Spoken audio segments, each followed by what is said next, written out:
Hey guys, welcome back. Finally happy to get off of that freaking bus, you guys. I just came from Ladera Heights. It's supposed to be a predominantly African American neighborhood in Los Angeles. I found it today. I went to the mall out there and I was on the bus for like an hour and I just got off the bus. Meanwhile, I've been thinking about doing this topic, this video on this topic. Initially sparked by a post that I shared. It's always these video topics are always sparked by a post I share on Facebook. But as the title says, the effeminization of black men, are black mothers to blame for why their sons turn gay? Now I know the topic may sound. Let me fix this, guys.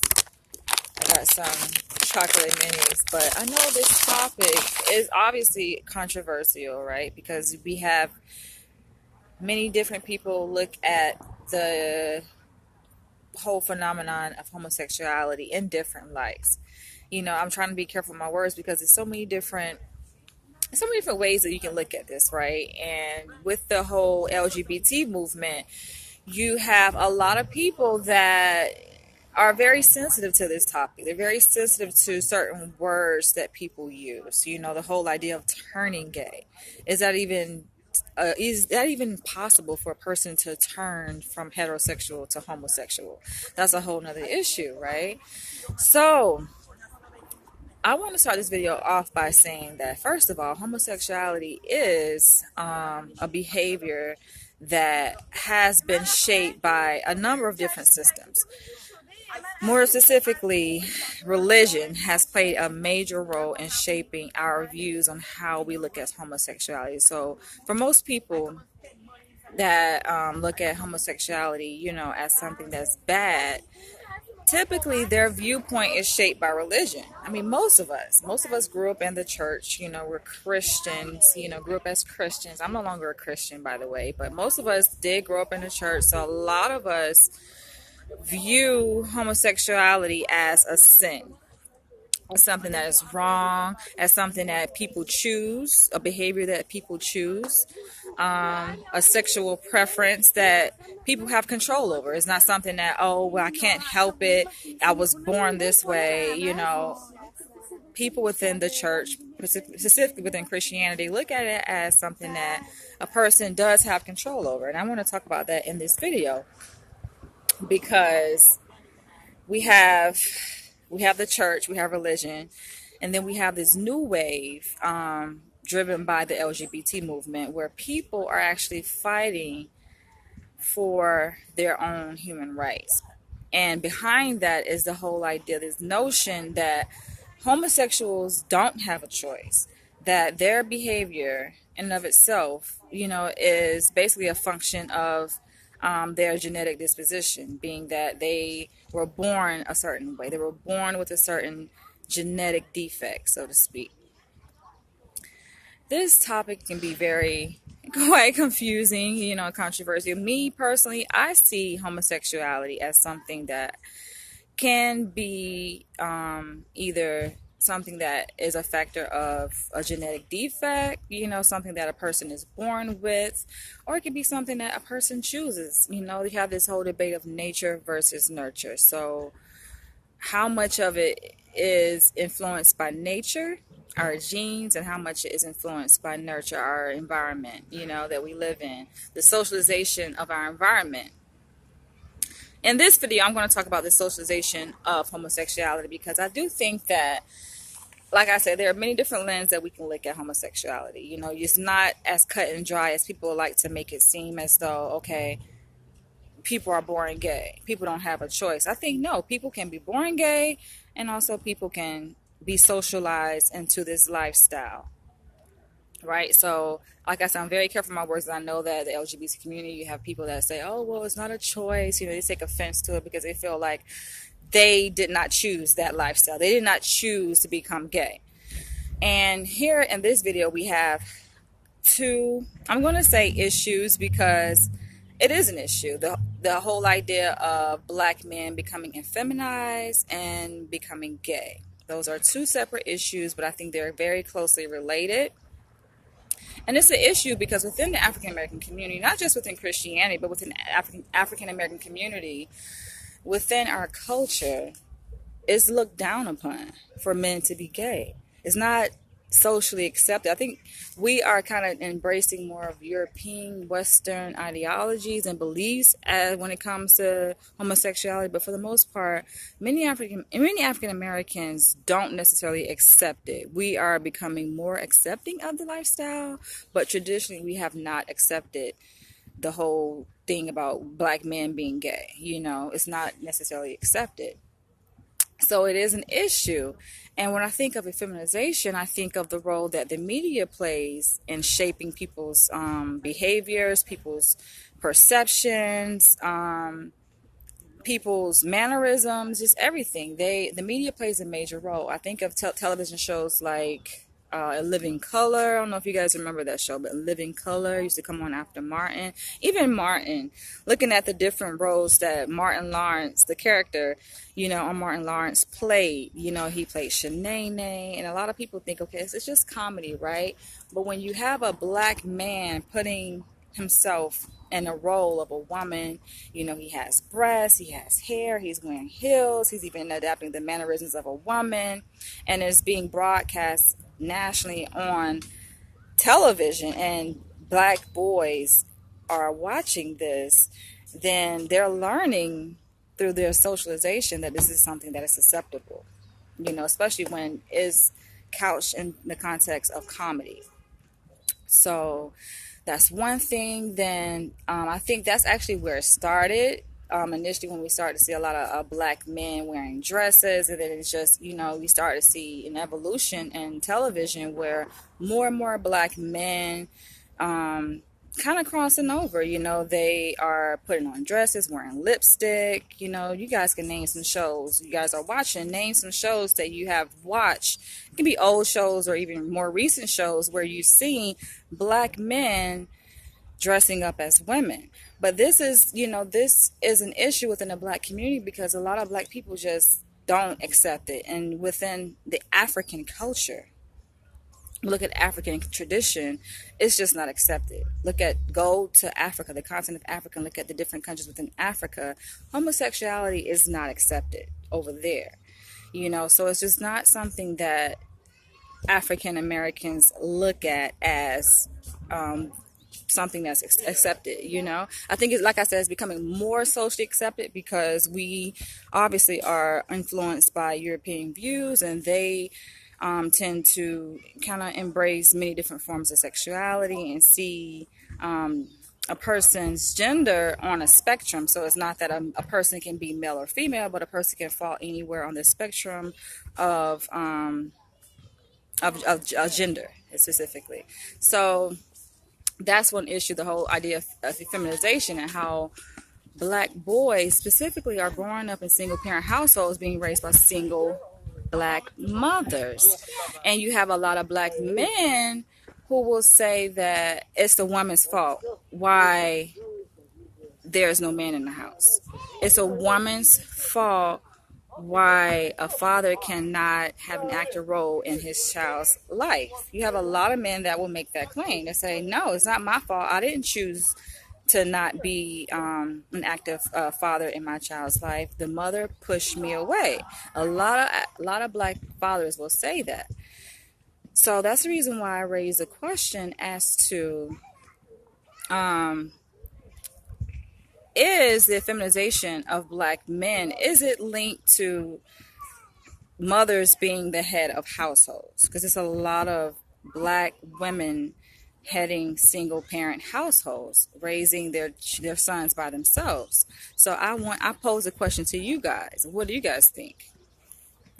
Now, this video topic actually was inspired by a post that I shared.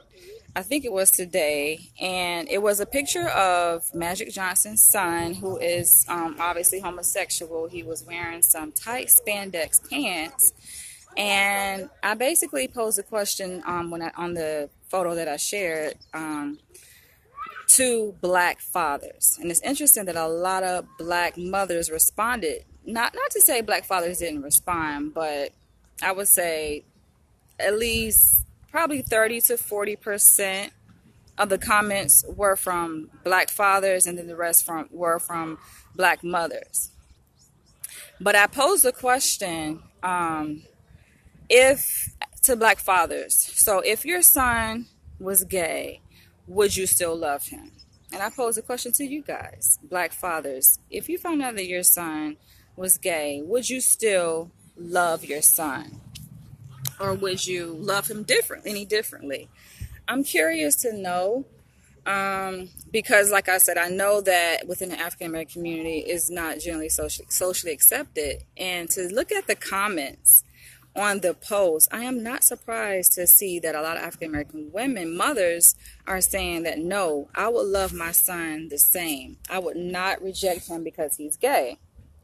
And that's the reason why I wanted to hear from black fathers specifically, because I know that the trend that you see within the black community is that black men ain't going for that gay shit, you know. And when we look at black fathers are less accepting of black sons who are gay. You know, they just turn their nose up at it, and they look down upon it. It's not something that they boast about. It's not something that makes them feel proud. And even one of the comments on the post was from a black father who said that he would not be doing backflips. It's not something that he would, you know, celebrate and have a party about, which I find pretty interesting, because when we talk about loving your child, you have black parents that are saying, okay, I will love my child. But it sounds like from some of the comments, you guys can go back and look at that post that I shared, but from some of the comments, a lot of parents are saying that they will love their child, but it sounds like they will love their child differently. It's not like they probably would do the same things that they would do for a heterosexual a son compared to a homosexual son. They would treat the homosexual son slightly different, you know. I find it to be quite interesting. And I just want to throw that out there to you guys to see what you think about this topic. You know, I do think that feminization is closely related to homosexuality, because when men are effeminized, meaning they become more feminine and they're socialized into this type of culture of acting like a woman, you know, and a lot of times it does start in the household. That's the reason why I throw it out there to you guys to ask the question, are black mothers to blame? Because we know that a lot of black men grow up in single parent households led by black women. And it's just, the question is out there. A lot of people have been wanting to know, why are so many black men turning gay? Who is to blame for this effeminization of black men? Where are they learning this stuff from? Like, where do they get this stuff from? You know, where do they learn how to act like a woman? Is it biology? Is it the media? You know, is it because the absentee fathers are not, you know, in the homes, not having a father figure in the home, so they have no other thing to look up to? You guys comment, share your thoughts on this topic, because I'm really curious to know. And share this video, please. Thumbs up and share this video, because that's how we can create a discussion on this, you know, on this topic, to see many different people's perspectives on this. Again, like I say, there are many different lenses that we can look at homosexuality. For a person who believes that their homosexuality or sexual expression is due to biological reasons, of course they're going to take offense if a person says, okay, no, it's society, it's socialization, you know, you have a right to choose. And framing it in that way is almost as if you're pointing fingers and putting the blame on a person because of who they are and how they are. You know, and a lot of people who look at their sexuality as a factor of biology, they just take offense to that because they feel like they just don't have any control over it. But like I said, I have a different perspective on this topic, and I'm pretty open. I feel like there are many different reasons why a person can deviate from the norm. Because the norm is heterosexuality. Most people are heterosexual. It may seem like a lot of people are gay, or half of the population in the United States is gay, but that's not necessarily the case. This sun is like beaming right down in my face. So yes, most people are heterosexual, but yeah, you do have, a rising number of people who are coming out of the closet, which is a whole nother issue because people who believe that they are born gay, they don't look at it as turning gay. They're like, you don't turn gay, you just come out of the closet. A person who so-called turns gay was gay all along. They just found the right time to come out of the closet. I know this topic is very difficult for people to talk about, but feel free to share your opinions and perspectives below because it's so important to this discussion.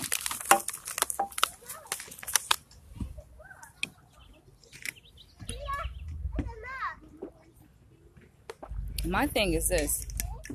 We know that society, a socialization of people can happen with many different behaviors, right? Like most behaviors, we look at human behavior, we look at it as a factor of socialization.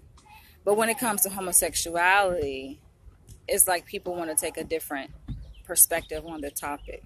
They don't want to say that, no, socialization has nothing to do with it. And I'm like, actually, socialization has everything to do with sexuality. And I think there's a certain degree of socialization that is happening within the African American community through the media, who makes it more socially acceptable. Not to say necessarily is anything necessarily wrong with that, but for a lot of black people within the black community are like, wait a minute, it is something wrong, because if you have a lot of black men turning gay, what does that leave black women? If a lot of black men are turning gay, what does that leave black women? I'm curious to know. I find it pretty interesting, though, just looking at the responses on that post that I shared, how a lot of women, black mothers, say that they will come to the defense of their sons. No matter if their son came out of the closet and said, hey, mother, I am gay. They say they will be very supportive and still love their son. I targeted black fathers, or fathers in general specifically, because I know that men have a different perspective on this. And the men that responded, a lot of them said, wait a minute, It's like, yeah, they don't want to say they'll disown their kids, but they're like, wait a minute, what did I do wrong? They look at it like something that they did wrong. Why did their son come out to be abnormal, so to speak? Then you have some fathers that comment and say outright, I'm just going to disown my son. He's not a son of mine. He's dead to me, And I think that a lot of people may take offense to those kinds of comments, but I mean, that's just their moment of truth. That's just how they see it. You have black women are saying, no, we should love our children unconditionally. But within the black community, if you have people who have been shaped, whose views on homosexuality have been shaped by religion, have been shaped by, African culture, they see it as something wrong. They see it as, no, this person is just acting out. It's kind of interesting to see how homosexuality has evolved over time, right? It has gone from this thing that people looked at as something that was wrong, that's a sin, to something that, no, it's actually normal, and to look at a person or judge a person because they're just being who they are, they're just being a human being, something is wrong with you. So feel free to comment below. I gotta go, you guys. They're playing soccer and they're being pretty aggressive with the ball, but I also had a long day today. But I want you guys to comment on this video, share your perspectives. I have to go. You can continue the discussion below in the comments. I know a lot of you guys watching this actually are probably homosexual, and so I would love to hear from you guys, men and women who are homosexual. Feel free to comment below and share your thoughts on this topic, and I will catch you guys in the next video. Bye bye.